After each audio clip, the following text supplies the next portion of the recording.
घटनाएं तो होती ही रही है, होती जा रही है। भले गणेश जी मेघवाल, पूजा भील, अब ये पूजाराम मेघवाल, और इसी तरीके से हम सब यहाँ पर धरना दे रहे हैं, प्रदर्शन दे रहे हैं, मांगे करते हैं। वही हम मांगे हमारी, जैसा कि पूर्व में भी लोगों ने अपने वक्ताओं में बताया, पैसा 1 करोड़ रुपए ले लेंगे, 1-2 सरकारी नौकरी ले लेंगे और फिर वापस वहीं पे, और फिर वापस ऐसे ही घटनाओं की पुनरावृत्ति। तो इसका क्या कारण क्या है? क्या कारण है कि ये ऐसा बार बार हो रहा है? कहाँ गड़बड़ क्या है? इतना बड़ा समाज है, हर तीसरा व्यक्ति अनुसूचित, राजस्थान की जनसंख्या का हर तीसरा व्यक्ति अनुसूचित जाति जनजाति का है, फिर भी कहाँ गड़बड़ है? क्या कारण है? जो अत्याचार है, जो हमेशा जो है वो हमेशा दलित समाज के साथ ही हो रहा है। क्या कारण? कहीं न कहीं तो सरकार साथ नहीं दे रही है, कहीं न कहीं तो हमारे लोग ही हैं जो वो उनको सहन कर रहे हैं, कहीं न कहीं तो प्रॉब्लम है। क्या प्रॉब्लम है? तो जहां तक मेरे को लग रहा है, आप गांव की सरकार से लगा करके, जो गांव में आप चुन करके आगे भेजते हैं, आपके पंच, सरपंच, पंचायत समिति सदस्य से लगा करके जिला परिषद सदस्य, उसके बाद विधायक, MP, और ये जब सरकार बनाते हो, पिछले वक्ताओं ने कहा कि पुलिस प्रशासन की गलती है, उन्होंने दर्ज नहीं किया, उन्होंने ये नहीं किया, उन्होंने कार्रवाई नहीं की। आपको सबको पता है कि सभी कार्रवाई सब कुछ जो है वो सरकार के कहने के बाद में होती है।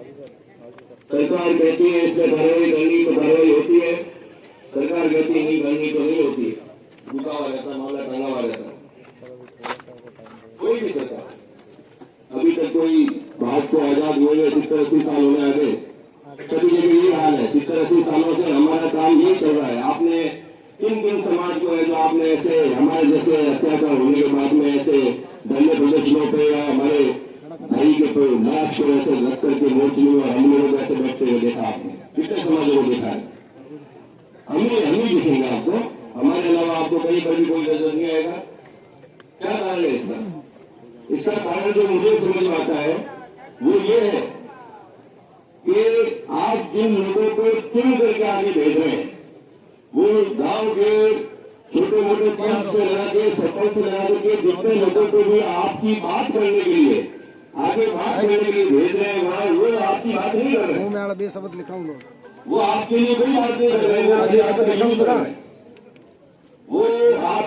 लिए कोई आपके लिए न पुलिस को कह रहे हैं कि इनकी सुरक्षा करो, न वो प्रशासन को कह रहे हैं कि आप इनके साथ रहो, इनका काम करो, इनकी जो इनको न्याय दो। ये आज ये पूजा करने क्या है या कितने भी अभी यहाँ पर खड़े हुए मेरे साथ ऐसे भूल चले बैठे हैं, जिन्होंने पुलिस या प्रशासन में आपकी कोई बात रखी होगी, उसके ऊपर अभी तक कोई फैसला नहीं हुआ होगा। तो गड़बड़ जो है वो हमारे में भी है, हम लोग भी आदमी सही नहीं चुन रहे, कई लोगों को हम चुन के आगे नहीं भेज रहे, और सही लोगों को जब तक आप चुन के आगे नहीं भेजेंगे अपने गांव के सरपंच से लगा करके और MP और जब तक आप सही लोगों को चुन के नहीं भेजोगे, आप लोगों की यही हालत रहेगी। हम लोग खाली ऐसे दुख की घड़ी में जब ऐसे अत्याचार होता है तब तो हम इतनी संख्या के अंदर एक पर की बात करके इकट्ठे हो जाते हैं, और लेकिन जब वास्तव में जो है ना वहां हम नहीं है, इस चीज को आपको समझना पड़ेगा।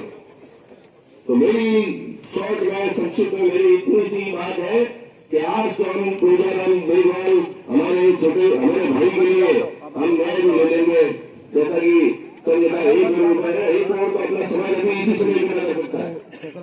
नौकरी की बात करो तो नौकरी में ऐसा कोई नहीं कमाई है, मैं तो कह रहा हूँ कि आप धंधा बंद लगाएंगे तो उसमें इससे ज्यादा कमाई होगी।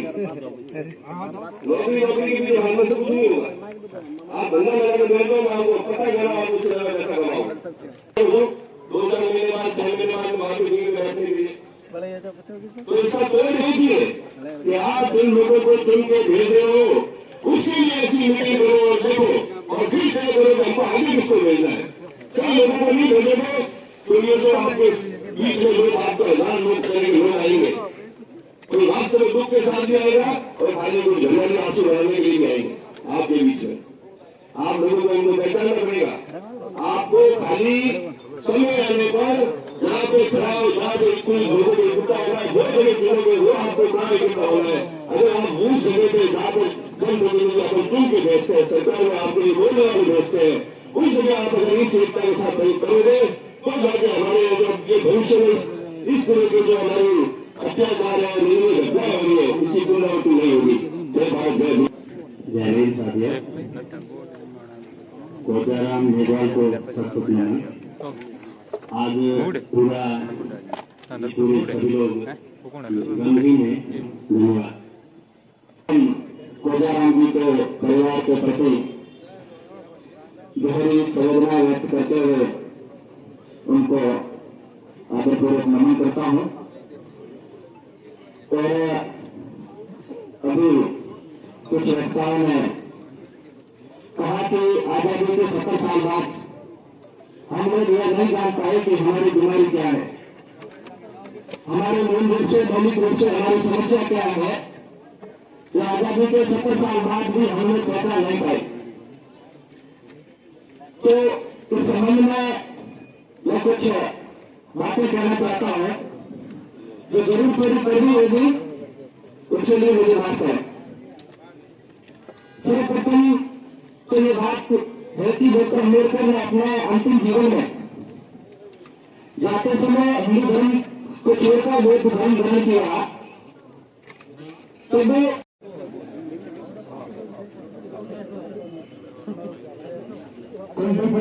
कार्यपाल पूरे ठाकुर संघ उपाध्यक्ष अपनी बात रखें। कुलदीप कार्यपाल।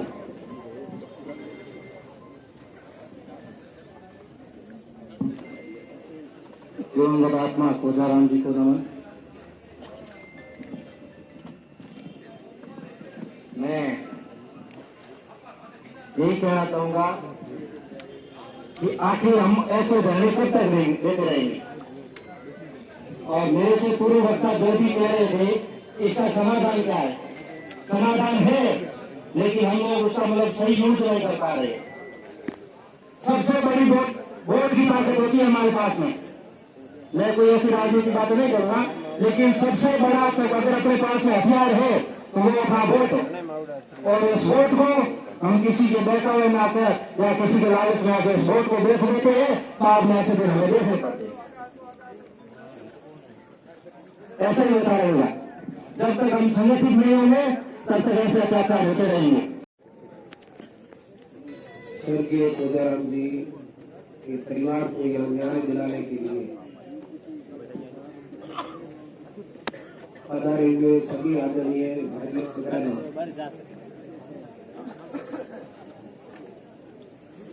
कल जब इस घटना की बात सुनी, हम बालोता से रास्ते के अंदर वापिस आ रहे थे। हमारे जिला परिषद सदस्य नरपत जी गुण साथ में थे। उन्होंने जब कोजाराम जी का इंटरव्यू सुना, उसके बाद में उन्होंने जो वीडियो मुझे दिखाया, तो मैंने जैसे ही इन्होंने वीडियो मेरे सामने किया, मैंने इनको हाथ से कहा जिसको बंद कर दो। आप ये समझ सकते हैं कि मुझे इतना वीडियो में देख उस कोजाराम जी के परिवार की बच्चियां उनके साथ में, उनके सामने जिस तरह से लठों से सिपिया को कूटते हैं, उस तरह इनको पीट पीट कर हत्या कर दी जाती है। आपको उस बेटियों के साथ में क्या बीती होगी, आज भी वो अछूत। स्वर्गीय कोजाराम जी की आत्मा को नमन करती हूँ।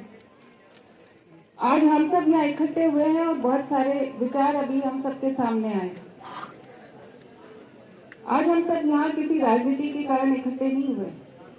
यहाँ हर विचारधारा के लोग यहाँ सब इकट्ठे हुए हैं, हर जाति हर समाज के लोग यहाँ आए, क्योंकि यहाँ जो हत्या हुई है वो एक समाज के व्यक्ति की नहीं हुई, भाई कोजाराम की नहीं हुई, ये हत्या मानवता की हत्या हुई।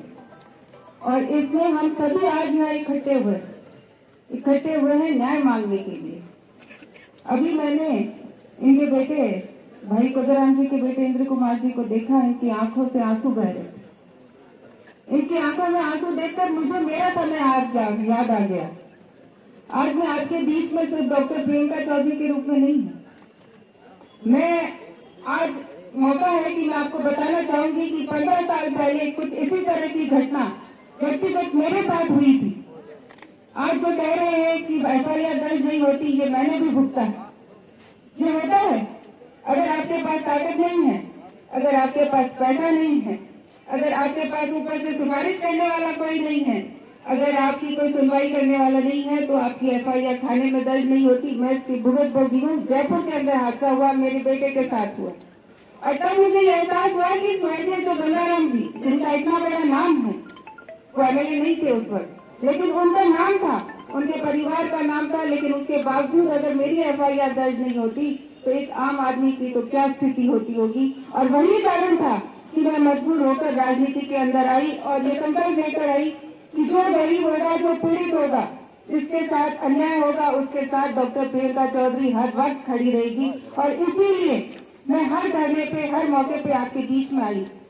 पिछली बार जो अभी कहा कि गणेश जी के जो उस पे धरना था, मैं यहाँ हमारे MLA साहब बैठे हुए हैं, उनसे आग्रह करना चाहूंगी कि जो वादा, जो आपने पिछली बार जो आश्वासन दिया था, जो वादे किए थे, वो पूरे नहीं हुए। वो पूरे क्यों नहीं हुए, ये तो आप ज्यादा बेहतर तरीके से बता पाएंगे। बाकी जहाँ तक मेरी सूचना है, जो मुझे समाज के लोगों ने बताया, कहते हुए दुख होता है कि उनको ये कहा गया कि अगर प्रियंका को बुलाया है तो उसी से नौकरी भी ले लो, उसी से काम भी करवा लो। ये मौका राजनीति करने का नहीं है। ये मौका है कि हम किसी गरीब को, पीड़ित को न्याय दिलाएं, उसकी मदद करें।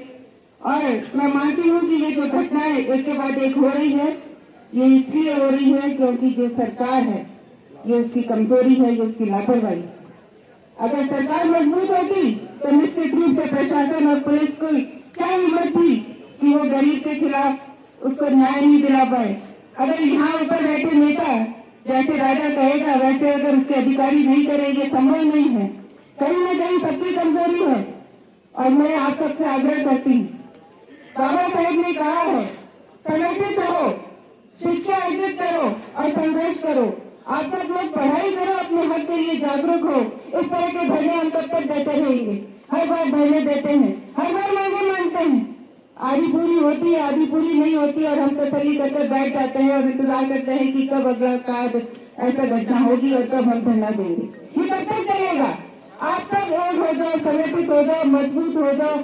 मैं आपको विश्वास दिलाती हूँ कि जिस दिन आप एक हो गए, अपने मन से अगर आप मजबूत हो गए, कहते हैं मन के हारे हार है, मन के जीते जीत, अपने मन को मजबूत बना लो। आप कह रहे कि मैं सक्षम हूँ और ये कर सकता हूँ, फिर मैं देखती हूँ कि कौन आपके साथ अन्याय कर सकता है। आज के दिन मैं ज्यादा बात नहीं कहूंगी, सिर्फ इतना ही कहूंगी कि ये सरकार स्वर्गीय भाई कोदाराम जी की दिवंगत आत्मा को सादर श्रद्धांजलि। गृह क्षेत्र के साड़ी गांव में जिस प्रकार से कल कुछ युवकों ने मिल करके लाठियों से भाई कोदाराम की निर्मम हत्या कर दी, कोदाराम जी के पुत्र को विलुप्त देख करके हम अनुमान लगा सकते हैं कि एक पिता की कमी कैसे खा सकती है। उनके भाई को विलुप्त देख करके अनुमान कर सकते हैं कि एक भाई की कमी को कैसे महसूस किया जा सकता है। कई बार सोचते हैं ये झगड़ा कैसे हुआ, हत्या क्यों हुई, हम कई बार चर्चा करते हैं। दुर्घटना होने के बाद कभी पहले भी आपस में पिता पुत्र भी लड़ते हैं, भाई भाई लड़ते हैं, पड़ोसी लड़ते हैं, गांव वाले लड़ते हैं, परंतु उसके लिए भारतीय संविधान में व्यवस्था है। थाने जाओ, वकील के बजाओ, कोर्ट में जाओ, कानूनी कार्रवाई करो। किसी भी व्यक्ति की हत्या करने का किसी को अधिकार नहीं। एक व्यक्ति की जब मृत्यु हो जाती है कि उसकी कमी खलती हमेशा कितने लोग मिलते हैं, चूल्हे बंद हो जाते हैं, संपूर्ण गांव और जिले में इस प्रकार से संघात छा जाता है।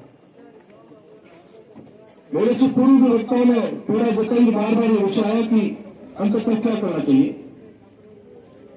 उदाराम जी, आबूराम जी, लक्ष्मण जी, हम कई बार बैठते हैं, इन विषयों पर चर्चा करते हैं कि कहीं न कहीं सामाजिक सौहार्द के प्रयासों की कमी रहती है, हमारे से ही रहती है कि गांव में छोटी मोटी घटना हो रही है, बोलचाल हो रही है, एक दो मुकदमे हो गए। सीमिता जिला में गिरा में जो हुई ये हम घटित हुई है, दुख भरी घटना है अपन सबके लिए। उस इंसान की पूर्ति अपन सब प्रयास करें तो नहीं हो सकती, लेकिन ऐसी घटनाओं पुनरावृत्ति नहीं हो। जिस व्यक्ति, जिस परिवार को अपन मदद कर सकते हैं, ये जिम्मा अपन सबको, अपराधी कोई जाति धर्म से नहीं होता, अपराधी अपराधी होता है, अपराधी की कोई जाति या धर्म नहीं होता, ना कोई उसकी पार्टी होती है। कि हम सब के लिए बहुत ही शर्मनाक घटना, जितनी भर्त्सना करें, जितनी निंदा करें उतनी कम है। ऐसी घटना सभी को झकझोर करके रख दिया और हम सबका दायित्व है हम इस पर राजनीति न कर उस परिवार को किस तरह से हम संबल दे सकें, किस तरह से उन गुनाहगारों को हम सजा दे सकें, किस तरह से हम सब मिलकर राजनीति से ऊपर उठकर ऐसी पुनरावृत्ति कभी और न हो, इसके लिए हम सब मिलकर लड़ें। मैं आपको विश्वास दिलाना चाहता हूं कि सरकार इस प्रकरण में पूरी तरह से हमारे साथ रहेगी, किसी तरह की कोई कोताही नहीं बरतेगी और हम सब मिलकर इसमें इस परिवार को संबल मिले, परिवार को न्याय मिले और हम सबकी जो भावना है, और कोई किसी जाति या कोई विशेष की बात नहीं कर रहा हूं, पूरे जिले और सबके लिए ऐसी घटना किस तरह से भविष्य में नहीं है, ये हम सबके लिए विचारणीय है। बहुत सभी ने बहुत टाइम अपनी बात की, लंबी चौड़ी बात करने की जरूरत ही नहीं है। तो हम सबका दायित्व है कि हम इसको न्याय कैसे दिलाएं, इसमें ईमानदारी के साथ सब इसमें प्रयास करें, निश्चय ही सफल होंगे।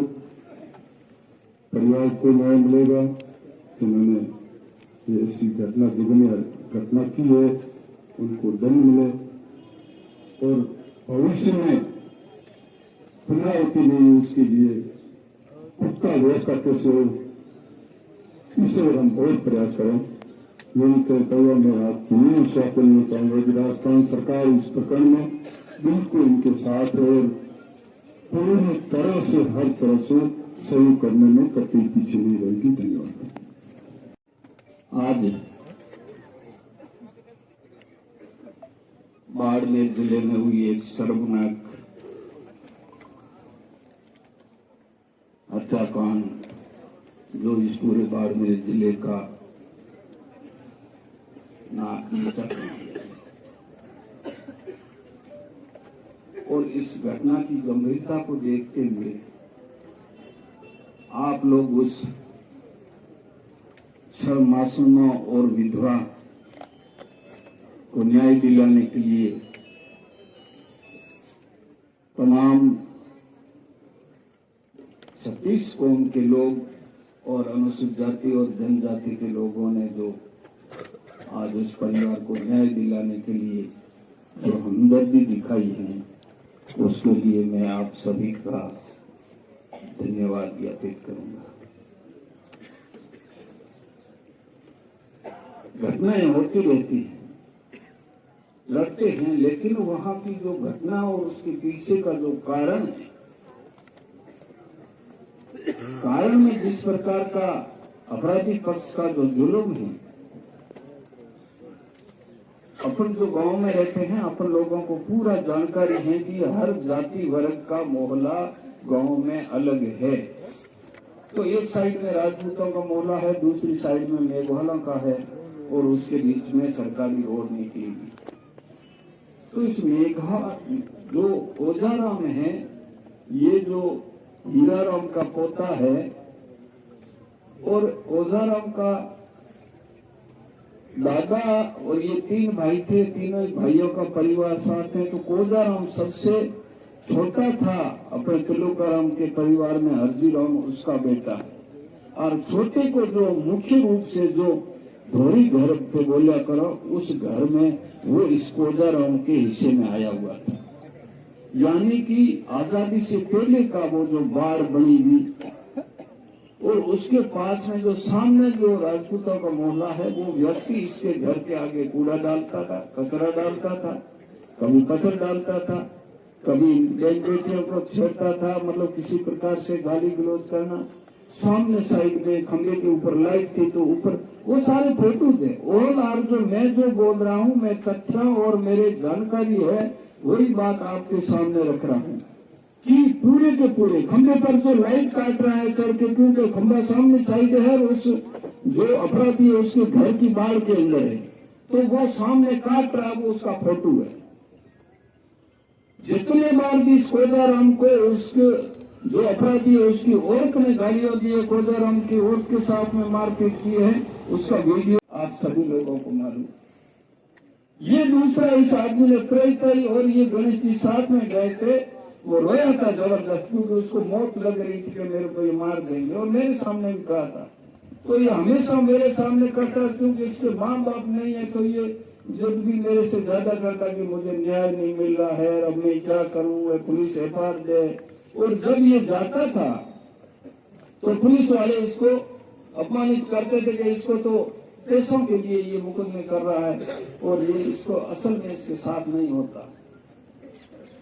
और उस थाने में कभी भी अनुसूचित जाति या जनजाति या ओबीसी का भी ज्यादातर कोई ऐसे तो नहीं रहा, वहां तो न जाने क्यों लगाते हैं, लेकिन हमारे शोषक ही लगाते हैं, मोटे रूप मानसिकता उनकी है।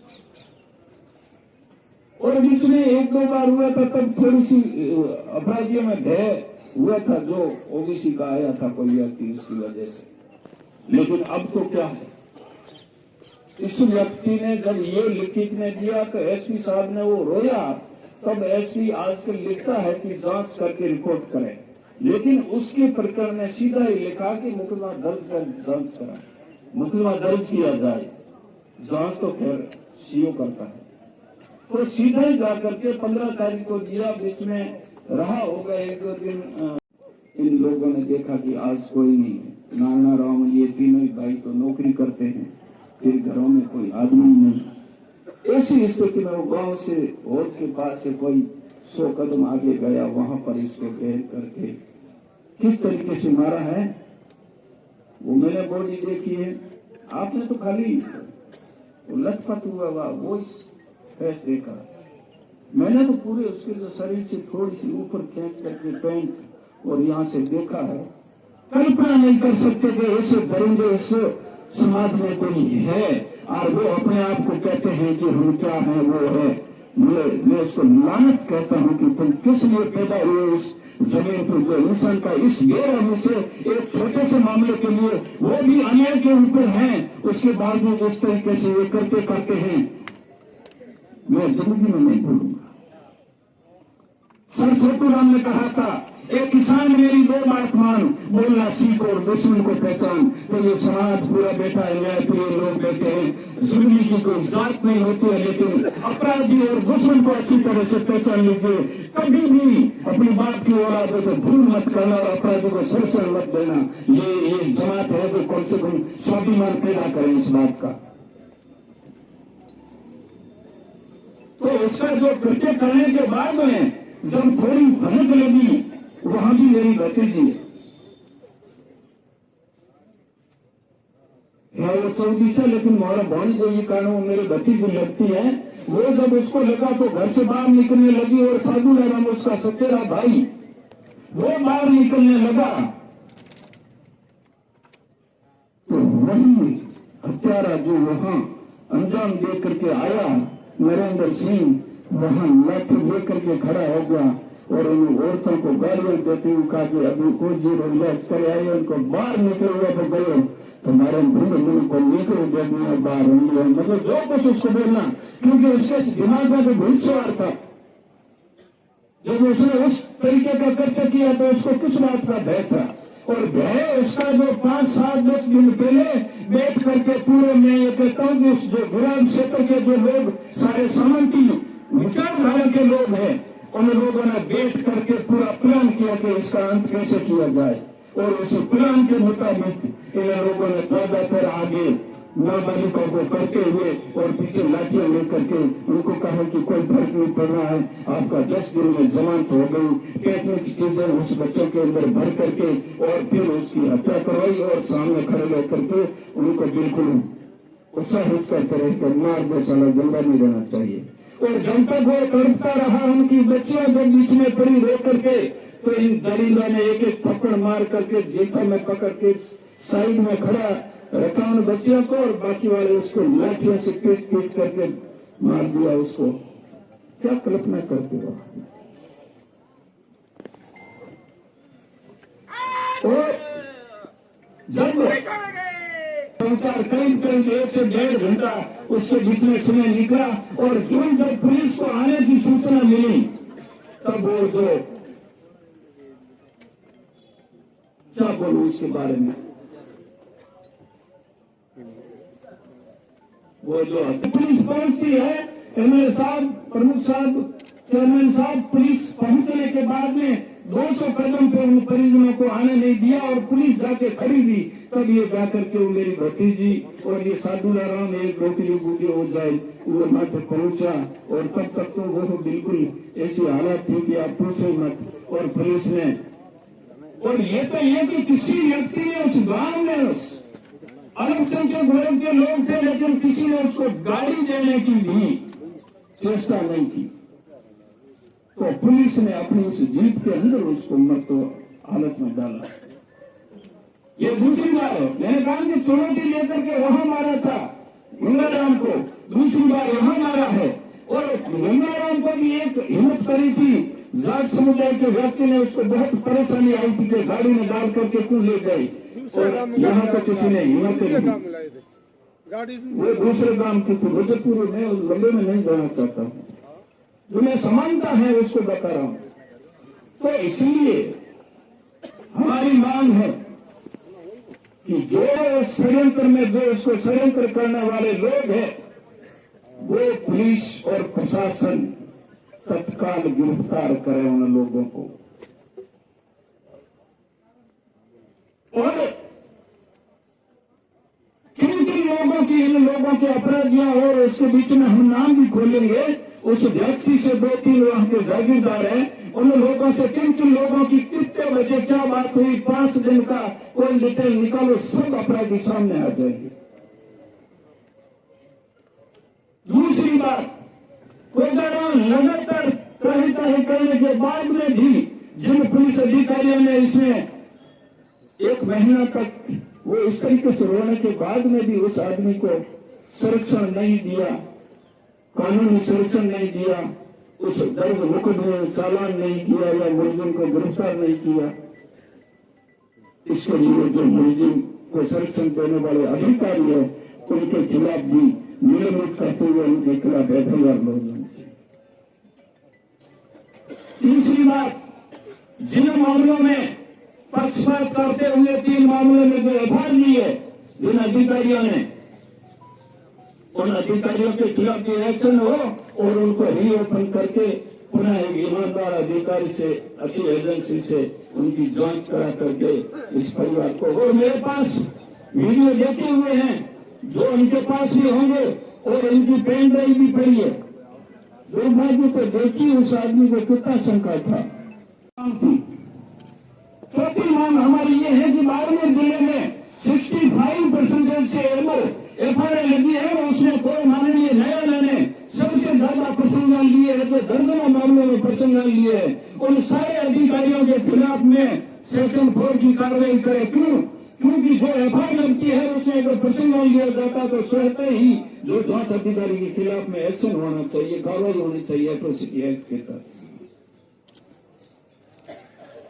और जो पिछली बार जो उसने उसके घर के आगे, अभी तो ये प्रशासन गया सारा वहां, उन्होंने देखा होगा कि ये इसका घर है, वो उसका घर है, इसके घर आगे वो जो चीजें वगैरह सब लगी हुई है, वो सारा जुर्म प्रमाणित है। तो वो जो अतिक्रमण है उसको तत्काल ध्वस्त करके, अतिक्रमण तो कुछ है नहीं, जिसका पता उसके पास था वो खाली चीनें रोक करके, और जब वो चीनें रोकती है तो 15 से 20 लोग चढ़ के आए, लाठियां लेकर के सामने खड़े हैं, और उन लोगों ने चुनौती के साथ में निकल बार और फटाफट पूरी लाह करे और पूरा आगे को टुकड़ा लगाया है। लेकिन वो सारे ऑडियो वीडियो देने के बाद में ये हमारे डिप्टी साहब ने उसमें एफआईआर लगाई, तो उनको धन्यवाद देना चाहिए था, उनको निलंबित किया जाना चाहिए। तो जितना वो अपराधी है उससे ज्यादा कहीं पुलिस अगर एक्शन लेती तो इसकी जान बच सकती थी। उसके बाद में मेरा अंतिम है कि आर्थिक सहायता के रूप में इस परिवार के व्यक्ति को, इस परिवार को, इस मासूमा को आर्थिक सहायता के रूप में 1 करोड़ और इसके परिवार में इस बच्चे को और उसकी विधवा को नौकरी दी जाए, ये हमारा आखिरी पंथ है। और ये हमारा जो ज्ञापन है इसमें मोटी मोटी मैंने चीजें मैं समझता हूं कि इतने सारे लोगों को आगे पीछे करना ठीक नहीं है, इसलिए कलेक्टर यहां आकर के ज्ञापन ले। ये मैं बात करना चाहता था आप सभी लोग, और मैं एक निवेदन करना चाहता हूं कि हमारे सामान्य विधायक हमारे बीच में हैं, प्रमुख साहब है, चेयरमैन साहब है, सत्ता पक्ष के हैं, और रूपाराम जी से भी लगातार मैं संपर्क में हूं, सामान्य पद्माराम जी से हूं। मैं आपसे बिल्कुल वो क्या कहते हैं कि अपने काज मांगो नहीं तुम अपने के काजा, परमारथ के कारण मोहम्मद आवे नहीं लाजा। इसलिए मैं मेवाराम जी सच में आप इसमें बढ़ चढ़ करके ये ऐसा अवसर दुखद मैं कहता हूं किसी को आवे ही नहीं आपके और हमारे सामने, लेकिन ये तो कुदरत की वजह से या उन दरिंदों की वजह से हमारे सामने परिस्थितियां आ गई है। तो जितना आपकी सामर्थ्यता है, जितना आपके पास शक्ति है, और मुझे भरोसा है कि अगर मेवाराम जी, पद्माराम जी, प्रमुख साहब, हरीश जी या जो भी सामान्य यहाँ के जनप्रतिनिधि मिल करके इनको जो भी आपकी मेहनत से तहसील साथ से करके ये मांगे पूरी कराएं, ताकि ये जो अनुसूचित जाति वर्ग है, जनजाति वर्ग है, या जो दूसरे तमाम लोग आए हैं, इन लोगों को भी लगेगा कि एक बेचारे गरीब परिवार का अपराध तो किया जिसने किया, जिसकी कोई जात नहीं होती है, लेकिन सामान्य जनप्रतिनिधि जो चुने गए हैं उन्होंने मदद की। तो मैं आपसे भी अपील करूंगा कि आप इस बारे में जहां से जिस स्तर पे बात करके आप इनको पूरी जो हमारी मांग बिल्कुल कि आप लोग ऐसा नहीं कि थोड़ी देर के लिए खड़े हो जाएं। जब तक इस परिवार को न्याय नहीं मिलेगा तो भूखे प्यासे जैसे भी रहेंगे, और आज की बजाय कल हम एक आदमी 10 और लाएं, लेकिन इस परिवार को अगर न्याय नहीं मिला तो उन्हें निकम्मा ने तो उसकी हत्या कर दी, लेकिन सब हम लोग हैं वो किस लिए जिंदा है, एक मरा है, एक बॉडी पड़ी है, लेकिन हम जिंदे हैं, अंदर कुछ स्वाभिमान है।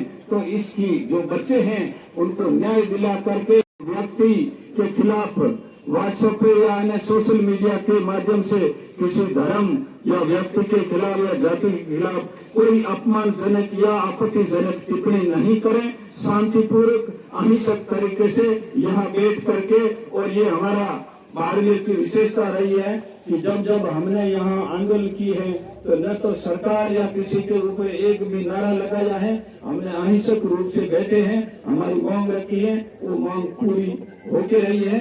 और इस बार भी ये बाड़मेर जिले के तमाम जनप्रतिनिधि, सभी राजनीतिक दलों के सदस्य और सभी जातियों के और अनुसूचित जाति जनजाति के न्याय प्रिय लोग आए हैं। सबका हमारा कर्तव्य बनता है कि आप लोग जस्टिस फॉर कोजाराम इस उद्देश्य को लेकर के हम इस परिवार को न्याय दिलाने में लग जाएं। आप लोग आए, मैंने भी ज्यादा समय लिया, आपका धन्यवाद। सभी राजनीतिक दलों के लोग आए, अच्छी बात है। यहाँ सभी लोगों ने अपने विचार रखे, वो भी राजनीति से ऊपर उठ करके रखे, उसके लिए भी सभी का धन्यवाद। जय